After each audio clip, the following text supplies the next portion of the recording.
Ahoj, vítajte v MS Resumen. Nebudeme sa zastavovať pri detailoch, poďme rovno začať. Tu prichádzajú spoilery. Dnešný seriál sa začína s Yang, mladou ženou, ktorá sedí a pokojne sa rozpráva so svojím priateľom Jong-soo. Keď sa už zotmie, Yang sa mu ospravedlní a odíde z jeho bytu.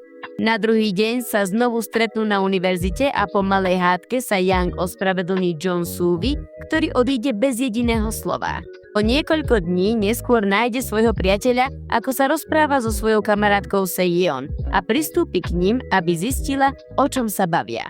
Kedy jej Se-yeon povie, že jedno dievča odmietlo jej priateľa a on sa s ňou rozišiel, na čo ona, nervózna z možností, že by sa to isté mohlo stať s jej priateľom, odpovie, že keby sa do nej nejaký chlapec zamiloval, nikdy by sa s ním preto nerozišla a správala by sa k tomu chlapcovi s úctou. Neskôr ide Yang do bytu Jung-sua a po vstupe nájde oblečenie Se-yeon pohodené po zemi. Nahnevaná sa teda vydá k ním, aby žiadala vysvetlenie. Se-yeon ju však upokojí a tvrdí, že spolupracujú na projekte. Všetci vieme, o aký projekt ide. Na druhý deň sa Jang stretne so svojím priateľom Kimom, aby mu porozprávala o všetkom, čo sa stalo, a on ju uistí, že Jong-soo miluje niekoho iného a podvádzajú. Ona, ktorá tomu nechce veriť, sa rozhodne znovu sprevádzať Jong-sooa do jeho bytu, aby sa tam stretli so Se-yeon a pokračovali v tom prekliatom projekte. Keď sú tam, Yang si nasadí slúchadlá, ale stíši hudbu, aby počula rozhovor medzi nimi. V tej chvíli si hlavná hrdinka šokovaná uvedomí, že sa rozprávajú, ako by boli pár. Jong-soo sa však, keď si všimne jej zmetenosť, pokúsi ospravedlniť a navrhne jej, aby sa spolu išli prejsť. Iný deň, keď Yang a Jong-soo spolu čakajú na univerzite na začiatok vyučovania, objaví sa Se-yeon v rovnakom tričku ako ona, ktoré si kúpila na rande, ktoré mala so svojím priateľom. Se-yeon potom tvrdí, že si ho kúpila deň predtým, aby zabránila jej podozreniam. Keď však obe spolu idú na toaletu, Yang cez zrkadlo objaví na tričku Se-yeon škvrnu od kávy, ktorá nepochybne patrila Jung-soovi. Keď sa na túto záležitosť opýta, Se-yeon uistí hlavnú hrdinku, že chodí do bytu jej priateľa viac než raz do týždňa kvôli projektu. Jang, ktorá prirodzene nemôže veriť slovám svojej kamarátky, zavolá jednej spolužiačke, aby sa opýtala na ten projekt a tá jej potvrdí, že taký projekt neexistuje. Kamarátka, otvor oči. A takto, podozrievajúc ich, že sa jej obaja smejú do tváre, Yang nečakane príde do bytu svojho priateľa a zistí to, čo bolo očividné. Rozhodne ju podvádzali a ak mi dovolíte to povedať veľmi nehanebným spôsobom. V tej chvíli sa jej Jong-soo snaží všetko vysvetliť, ale Se-yeon sa postaví medzi nich a uistí ju, že ho začala milovať skôr než ona. Po odchode sa Yang rozhodne istú noc sama von zabávať sa a keď tam je, začne sa cítiť zle a točí sa jej hlava. Objaví sa však mladík menom Kyung-woo presne vo vhodnej chvíli a pristúpi k nej, aby jej pomohol a zabránil jej spadnúť na zem. Potom sa začnú rozprávať a dobre si spolu sadnú. Na druhý deň ide Yang na univerzitu a snaží sa skrývať a zostať sama. Tam k nej pristúpi jedna spolužiačka, aby sa o ňu zaujímala, no nedostane žiadnu odpoveď. Až kým sa neobjaví jej priateľ Kim a nepokúsi sa ju rozveseliť. Popoludní zostane Yang so svojou kamarátkou Kang, aby sa spolu navečerali a porozprávala jej, čo sa stalo. V tej chvíli sa objaví jej priateľ Kim a všetci traja sa dajú do rozhovoru. Po niekoľko dní neskôr, keď kráča po univerzite, stretne chlapca, ktorý jej tú noc pomohol a snaží sa zabrániť tomu, aby ju spoznal. Keď sú však v triede, oboch pridelia na spoločný projekt spolu s jej bývalým priateľom Jong-soom. Aby v Jong-soovi vyvolala žiarlivosť, Yang schmatne Kyung-woo v telefón, aby si zapísala jeho číslo. Keď však odchádza z triedy, on sa s ňou pokúsi hovoriť, ale ona mu odmieta povedať čo i len slovo. Hneď potom jedna spolužiačka zdieľa v univerzitnej skupine jej fotografiu z tej noci, keď mala v klube závraty a ona začne dostávať pohrdavé komentáre od svojich spolužiakov.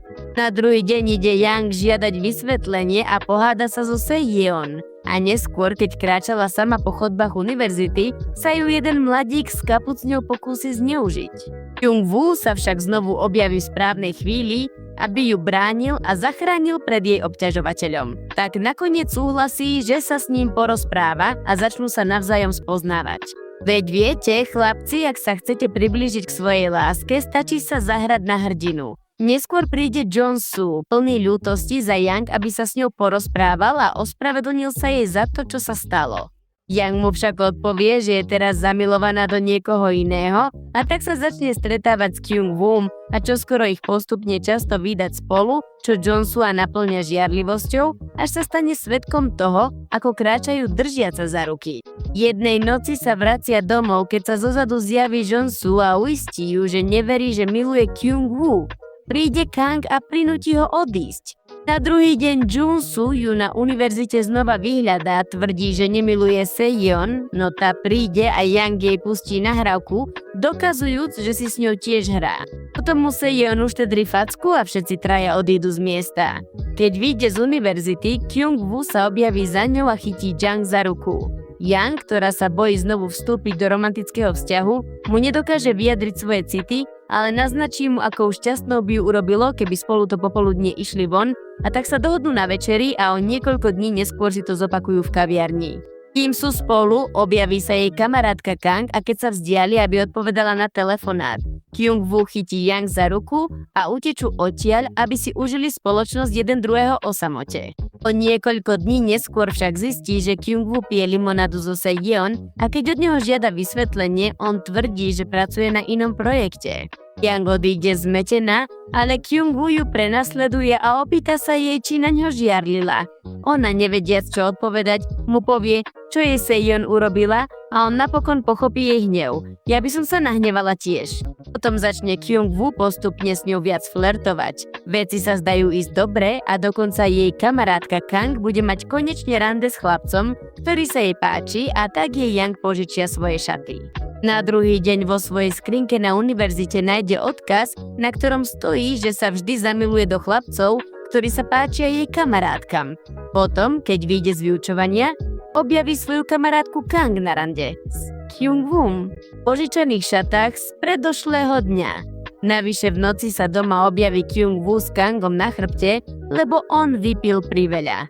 Chudák Yang nechcela by byť ňou. Snahe dištancovať sa od Kyung-woo a Jang príjme návrh svojho priateľa Kima, aby sa popoludní stretli o samote a on jej prizná, že sa mu páči jedno dievča z univerzity, bez toho, aby povedal kto. A druhý deň sa na univerzite stretne s Kyung-woom, ktorý sa s ňou bez úspechu snaží hovoriť vďaka zásahu Kima, ktorý sa postaví medzi nich a odvedie Yang preč. V noci, keď sa vracia domov, sa Kim objaví za ňou a rozhodnú sa, že ju odprevadí až domov, zo strachu, že by stretli chlapca, ktorý ju obťažoval na univerzite. Predtým, než odíde, prizná jej, že je zamilovaný práve do nej a ona nevie, čo na to povedať. O niekoľko dní neskôr na univerzite znovu uvidí Kyung-woo a Kang spolu a tak sa rozhodne ísť sama na večeru do reštaurácie. Tam sa ju jeden opitý mladík pokúsi napadnúť, ale Kim sa objaví práve včas, aby ju bránil a ošetril ranu, ktorú jej ten chlapec spôsobil potom, čo ju sotil. Na druhý deň sa na univerzite stretne so svojou kamarátkou Kang a opýta sa jej, či je zamilovaná do Kyung-wooa a napokon sa pohádajú. Aby túto tému uzavrela, Yang Kang uistí, že ona miluje Kima. Keď sa s ním však stretne, on jej povie, že bude lepšie, ak zostanú jednoducho priateľmi a Yang zostane bez slov. V noci Kyung-woo napíše Jang a uistí ju, že jej kamarátka ho nemiluje a dohodnú si stretnutie v parku. Keď tam príde a hlavná hrdinka je ešte sama, objaví sa jej obťažovateľ, ktorý sa jej po priznaní, že ju miluje a že musí byť jeho priateľkou, pokúsi znovu zneužiť ju. Práve v tej chvíli sa objaví Kyung-woo, ktorý ju potom, čo ju dokáže ubrániť, prinúti jej útočníka prisahať, že ju už viac nebude obťažovať. Na druhý deň sa mu za to poďakuje a napokon znovu nadviažu kontakt. Potom, keď stretne Kima, jej popraje všetko najlepšie s Kyung-woom, pretože vie, že je to ten, koho naozaj miluje. A tak sa dej končí týmto milostným príbehom bez rady medzi Yang a Kyung-woo. A takto sa končí celá táto zamotaná dráma. Predtým, než odídem, rada by som vedela, či sa aj tebe stalo niečo podobné, alebo či Yang mala zostať s Kimom. Povedz nám svoj príbeh alebo mi povedz, čo si myslíš. Nezabudni mi dať like, prihlásiť sa na odber a zapnúť upozornenia. Ahoj!